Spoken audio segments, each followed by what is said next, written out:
حضور نے کیا فرمایا؟ کل مسکرن حرام، ہر نشہ لانے والی چیز حرام۔ یہ ہے فارمولا، نام نہیں دیے گئے ہیں کہ یہ والی شراب حرام ہے، دیسی شراب نہیں حرام ہے، فلاں کی شراب حرام ہے۔ ناموں کا کیا ہے؟ حضور نے کوالٹی بتائی، جس چیز کے اندر ابھی نشہ آتا ہو وہ چیز حرام ہے۔ اب اس میں نئے نئے نشے جتنے بھی آئیں، بچوں نے بہت کچھ ایجاد کر لیے ہیں، بہت کچھ۔ یہ تو کھانے پینے کی چیزیں اور گاڑیوں کے پیٹرول بھی نہیں چھوڑتے، نشہ کرنے کے لیے وہ بھی چیزیں آج استعمال ہو رہی، وائٹنر ہوئے، پتہ نہیں کون سا بٹن ہے، کون سی چیز بچ گئی بیچارے یہ نشیڑیوں سے، یہ سب کھا جاتے ہیں۔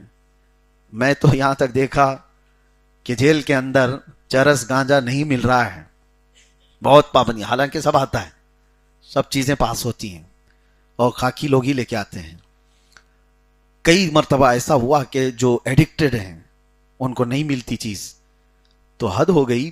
مجھے آج یاد آ رہی، رمضان کے موقع پر ہی ایک اور طریقہ تھا، چھپکلی کو مارتے تھے، اور چھپکلی کو مار کے اس کی دم کو ویسی گر جاتی ہے، اس کی دم کو جلاتے ہیں، جلا کر کے پھر پتوں میں اس کو پیس کر کے اور اس کے ساتھ اس کی بیڑی پیتے ہیں۔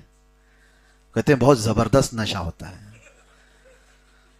معاذ اللہ رب العالمین۔ کہیں آپ کو ایسا نہ لگے میں نے کوئی فارمولا آپ کے سامنے چھوڑا ہے۔ کوئی بھی اس طرح کی عادت والا ہے تو توبہ کرے۔ ہاں، یہ کوئی لطیفہ نہیں ہے، مذاق مستی نہیں ہے۔ میں نے جو زندگی میں وہاں ان کے طور طریقے دیکھے، ہر راستے کو اختیار کیا، لیکن کوئی یہ نہیں کہہ سکتا کہ یہ تو نئی چیز ہے، اس کا اسلام میں کہیں ذکر نہیں۔ اللہ کے نبی نے کیا فرمایا؟ ہر نشہ لانے والی چیز حرام، وہ چاہے کسی بھی ذریعے سے ہو۔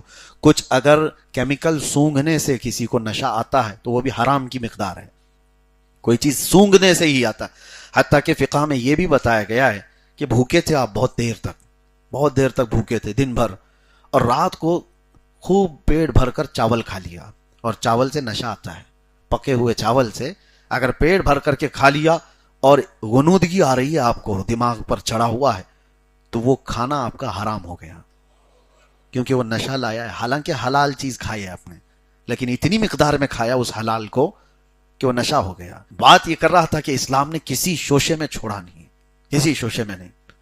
وہ کس حد تک آپ سوچ سکتے ہو وہاں اسلام نے اپنے دروازے بند کر کے دکھا دیے ہیں، کسی بھی راستے سے۔ یہ چاہے برائیوں کے راستے ہوں، لوگ آج سوچتے ہیں کہ جتنے قانون بنائے، ہر سال پارلیمنٹ میں بیٹھ کر امینڈمنٹ کرنا پڑتا ہے، پچھلا والا قانون اب ناکافی ہو گیا ہے، تھوڑا سا اس میں امینڈمنٹ لایا جائے، سزا بڑھا دی جائے۔ اسلام میں امینڈمنٹ کرنے کا اب کوئی چانس نہیں۔